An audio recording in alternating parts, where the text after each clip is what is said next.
Hi, എല്ലാവർക്കും Nisha's daily ഡിഷിലേക്ക് സ്വാഗതം. നമ്മൾ റേഷൻ കടയിൽ നിന്ന് കിട്ടുന്ന ചാക്കരി കൊണ്ട് എങ്ങനെ നമുക്ക് അടിപൊളിയായിട്ട് സോഫ്റ്റ് ആയിട്ടുള്ള ഇഡ്ഡലി തയ്യാറാക്കാമെന്ന് നോക്കാം. ഞാനിവിടെ എടുത്തിരിക്കുന്നത് 3 നാഴി ചാക്കരിയാണ്. 3 നാഴി ചാക്കരി എന്ന് പറഞ്ഞാൽ ഞാനിപ്പോൾ കാണിച്ച അതേ അളവിലാണ് എടുത്തിരിക്കുന്നത്.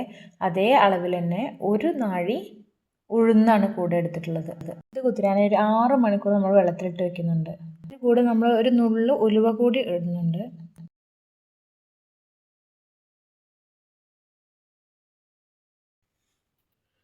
6 മണിക്കൂറിന് ശേഷം നമ്മൾ നന്നായി അരിയും ഉഴുന്നും കഴുകിയെടുത്തിട്ടുണ്ട്. അതിന് കൂടെ 1 ഗ്ലാസ് ചോറാണ് നമ്മൾ എടുത്തിട്ടുള്ളത്.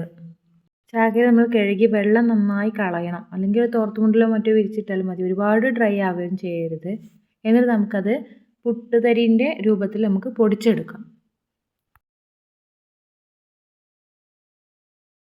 ഇനി നമുക്ക് ഉഴുന്നും ഇതുപോലെ അരച്ചെടുക്കാം. ഉഴുന്ന് നന്നായിട്ട് അരച്ചെടുക്കണം, വെള്ളം ചേർത്ത്.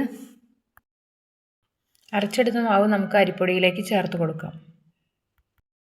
ഇനി അതുപോലെ ബാക്കി വന്ന ഉഴുന്നും കൂടി അരയ്ക്കുക. അതിലേക്ക് നമ്മൾ എടുത്തു വെച്ച 1 ഗ്ലാസ് ചോറും കൂടെ ചേർത്ത് നന്നായിട്ട് അരച്ച് കൊടുത്ത് മിക്സ് ചെയ്യാം.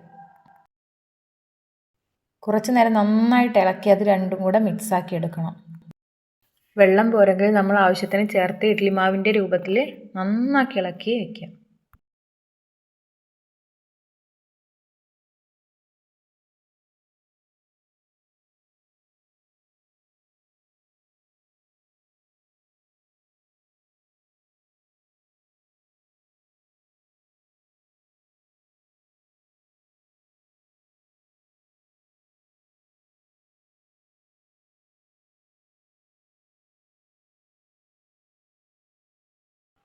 രാവിലെ ആകുമ്പോഴത്തേക്ക് ഇതുപോലെ നന്നായി പൊങ്ങി വന്നിട്ടുണ്ടാവും. ഇപ്പോൾ ഇത് ഇഡ്ഡലി ഉണ്ടാക്കാൻ കറക്റ്റ് പാകത്തിനാണ് ഞാൻ വെള്ളം ചേർത്ത് വെച്ചിരിക്കുന്നത്.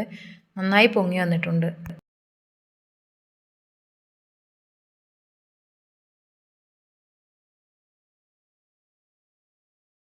ഇതിലേക്ക് പാകത്തിന് ഉപ്പ് ചേർത്ത് നന്നായി ഇളക്കി കൊടുക്കാം.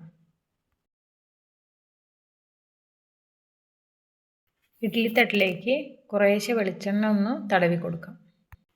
ഇനി ഇതിലേക്ക് പാകത്തിന് മാവ് ഒഴിച്ച് നമുക്ക് വേവിച്ചെടുക്കാം.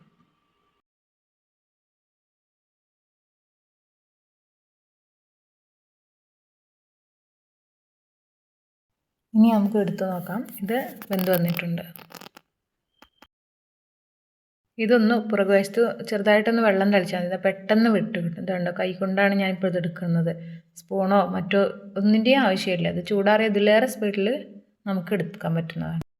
വളരെ സോഫ്റ്റ് ആയിട്ടുള്ള ഇഡ്ഡലിയാണ് ഇത്. വെറും നമ്മൾ ചാക്കരിയും ഉഴുന്നും ഒരല്പം ചോറും മാത്രമേ ഉപയോഗിച്ചുള്ളൂ. പച്ചരി ഇല്ലെങ്കിൽ നമുക്ക് സുഖമായിട്ട് ഇഡ്ഡലി ഉണ്ടാക്കാം. അടിപൊളി സോഫ്റ്റ് ആയിട്ടുള്ള ഇഡ്ഡലി നമുക്ക് ഉണ്ടാക്കിയെടുക്കാൻ പറ്റും.